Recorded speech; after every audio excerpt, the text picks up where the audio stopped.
शहजाद पूनावाला, किसानों की घर वापसी 2022 लेकिन सामने है। क्या आपको लगता है कि किसानों की घर वापसी के साथ ही किसानों के मुद्दे पर जो राजनीति हो रही थी उसकी भी घर वापसी होगी या नहीं? 2022 में अभी इसको लेकर बहुत सारे वार आपके सामने खड़े होंगे।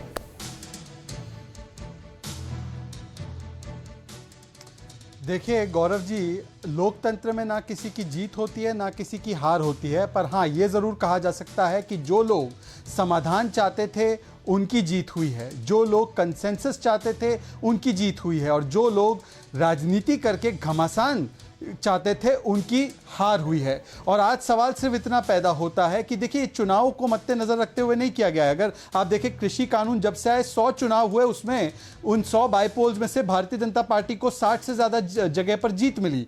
तो इसका मतलब ये थोड़ी है कि हमें ये फैसला नहीं लेना था। हमने ये फैसला लिया क्योंकि कुछ किसान चाहते थे कि ऐसा फैसला लिया जाए। पर सवाल आज पैदा होता है, देखिए हमने मंडियों को सुरक्षित कर दिया है पूरे देश में, पर आज केरल में मंडी नहीं है। तो मैं चाहता हूं कि जो भी लोग इस मुद्दे पर बहुत ही सक्रिय थे, समाजवादी पार्टी के मेरे भाई यहां पर बैठे हैं, आज वो मांग करें आपके मंच से कि केरल में वो अगला आंदोलन मंडी को लेकर करेंगे। आज मैं चाहता हूं कि देखिए कॉन्ट्रैक्ट फार्मिंग को लेकर दिक्कतें थी, तो मैं चाहता हूं पुष्पेंद्र जी आज एक अपील करें कि पंजाब में जो कॉन्ट्रैक्ट फार्मिंग का कानून, और वो भी ऐसा काला कानून आज भी जारी है जहां पर किसानों को 5 सालों तक जेल की सजा होती है, वो आज वो तो मांग करेंगे, पर पंजाब की सरकार इस कानून को वापस लेने का काम करे। मेरे साथ देखिए दो किसान नेता हैं। शहजाद, मैं आता हूं आपके पास। कृष्णवीर चौधरी और पुष्पेंद्र चौधरी, दो किसान नेता मेरे साथ हैं। मैं पुष्पेंद्र जी के पास जाना चाहता हूं क्योंकि आपने पुष्पेंद्र जी को कुछ कहा भी अपील करने को।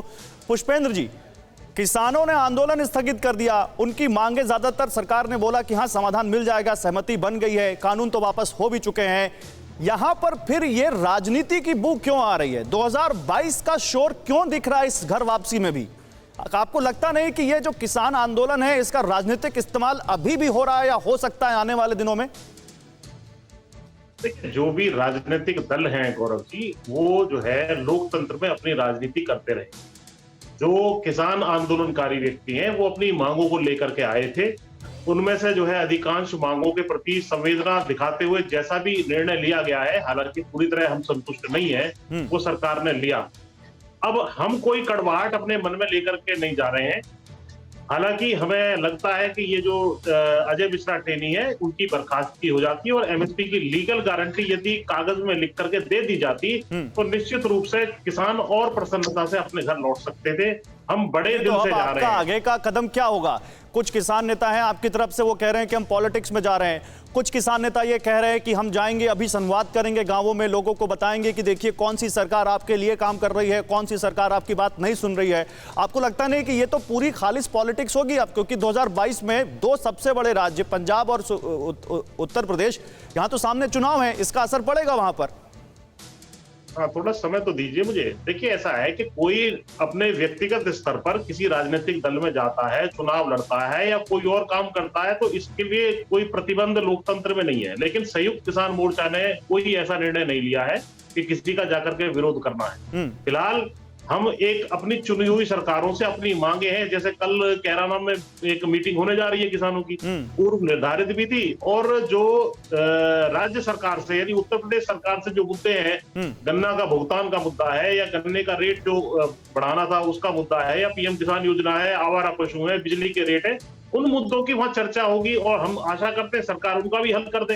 तो हम कोई राजनीति नहीं कर रहे हैं कि आप पॉलिटिक्स नहीं करेंगे। अपना ये राजनीति करते रहे। नहीं तो राजनीतिक दल अगर आपके आंदोलन के साथ खुद को खड़ा दिखाएंगे, कश्मीर जी मैं आपको लाऊंगा, राजनीतिक दल अगर खुद को इस आंदोलन के साथ खड़ा करके दिखाएंगे कि देखिए हमने किसानों का साथ दिया, किसान अभी भी सरकार से अगर असंतुष्ट है और उस तरह की बातें होंगी तो पॉलिटिक्स तो हो ही रही है, इसमें चुनाव पे तो असर पड़ेगा ही। कृष्णवीर जी, इसका आप कह सकते हैं कि ये 380 दिन जो आंदोलन चला, इसका देश के आने वाले 5 राज्यों के चुनावों पर असर नहीं पड़ेगा, या किसानों के इस आंदोलन की वजह से किसी को फायदा या नुकसान नहीं होगा?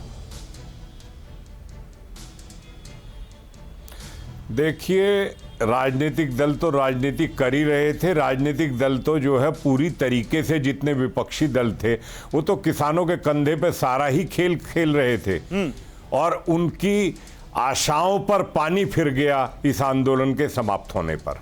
इस बात से वो अंदर से उनमें एक बौखलाहट और एक घबराहट दोनों चीजें उनके अंदर हो गई हैं और वो समझ नहीं पा रहे हैं विरोधी दल कि वो करें क्या, कहां क्या करें। सबसे बड़ी समस्या विपक्षी दलों को हो रही है। किसान तो सब चलिए बॉर्डर से सब खुश होके जा रहे हैं, लेकिन उनका क्या इलाज करेंगे? उनका कोई किसी के पास इलाज नहीं है विरोधी दलों का, जो हिंसा भड़काकर अपनी दुकान चलाना चाहते थे किसानों के नाम पर। किसान को तो पूरी तरीके से वो उपयोग करने के उसमें योजना पे चल रहा था। आप कह रहे हैं कि समाजवादी पार्टी, कांग्रेस, आम आदमी पार्टी या जितने विपक्षी दल हैं उन सबको समझ में नहीं आ रहा कि अब क्या करें।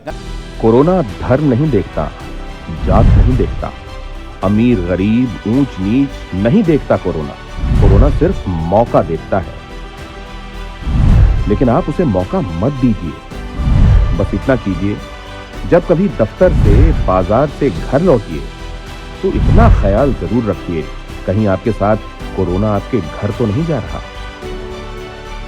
भूलिए मत, कोरोना अभी जिंदा है।